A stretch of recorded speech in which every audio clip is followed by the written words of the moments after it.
Quran says, you are busy piling up, calculating, developing your careers, your money, your occupation, your wealth, until you visit the graves. Think about it. When was the last time that you went to a funeral? Was it your mother? Was it your father? Was it your grandfather? Was it your uncle? Was it your cousin? Was it your friend? Was it your wife? Was it your husband? The last time that you visited the grave, when you went to a funeral and you saw that person whom you loved that was laughing, crying, live, boasting, wealthy, educated, denying, arrogant, whatever they were. What was the demeanor of the people when you walked in that funeral home? When that person was stretched out in their last suit? What was the demeanor? Were the people cracking jokes? Were they dancing? Were they clapping and singing songs? No. Silence. Melancholy. Trauma. Why? Because every person that walked in that room, seeing that person stretched out, the first thing they thought about was not the person. The first thing they thought about was that one day this will be me. So Allah said, Alhaakumut takathur. All of us, all of you are engaged in running your mouths, doing your business, multiplying, buying houses, cars, business, whatever you're doing. And when you're told about God, religion, life, morality, you're saying, look, I ain't got no time for that. I got no time for that. I don't want to hear that. I don't even believe in God. Matter of fact, I don't even know if I'm going to die, and if I do, maybe I'm coming back again. As a matter of fact, science is so sophisticated that I think really that they're on the verge of being able to solve the whole thing of death soon. We ain't got to die. If we got enough money, we don't even have to die. See how arrogant people can be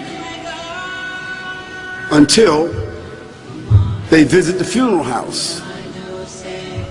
And then after you go to the funeral house, if you got the guts, if you're able to do so, you go to the grave.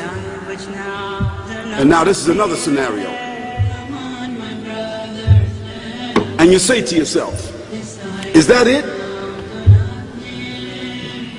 I mean, 50, 60 years, scraping, struggling, scheming, lying, stealing, fornicating, jumping up and down, begging, working, and this is the end of it? I mean, is this what's going to happen to me? Are they going to be dropping me into a hole in the ground? A hole in the ground, the same hole that a cat digs after it defecates. Just a little deeper.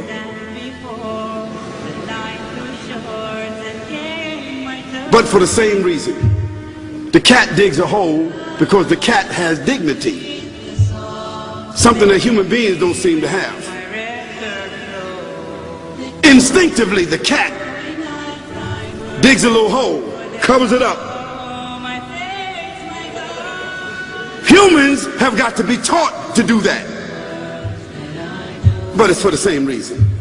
So you and I, we're going into a hole a little deeper than the one the cat dug.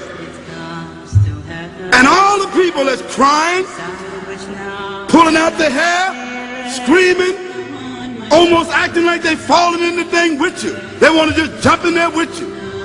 Not really though, you know, it's all an act.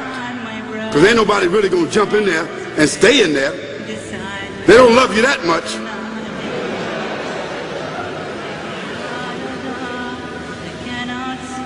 And then after all the shoveling get done, then they fill it up. And the box, you can't even see the box no more, the coffin that cost $5,000.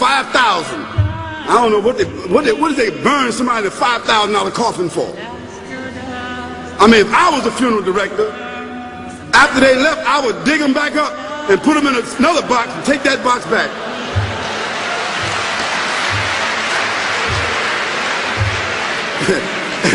and honestly, I'm telling you, that's what they do. Yeah.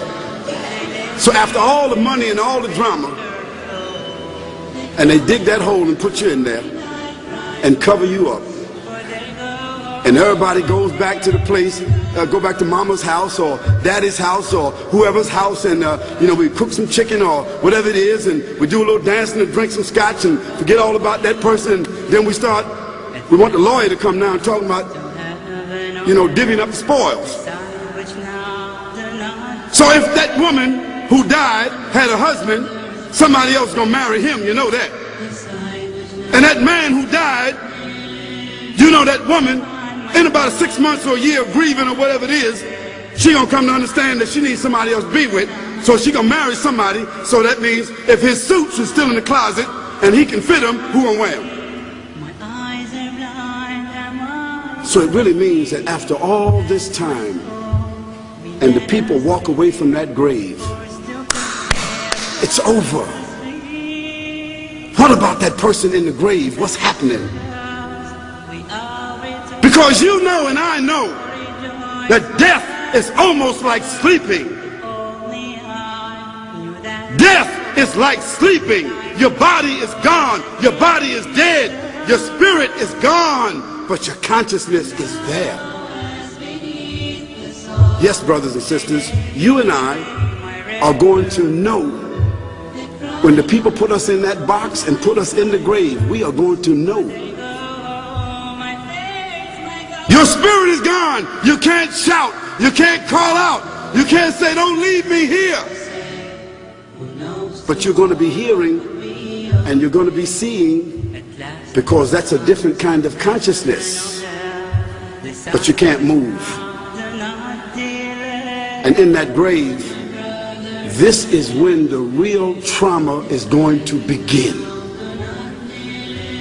Because there's a reason for humans to go inside the grave. If the Creator wanted to, He could have caused us to live and then disappear into the atmosphere. But He didn't. He caused us to go into another womb called the tomb. You started out in the womb of your mother, and you wind up in the womb of the earth called the tomb. From the womb to the tomb. This is the whole trip. And this is what you have to think about. That grave is going to be a place of drama and trauma. A place where you're going to be questioned before you're resurrected. What happens in the winter? All the leaves fall off the trees and the earth goes dead. And what happens in the springtime?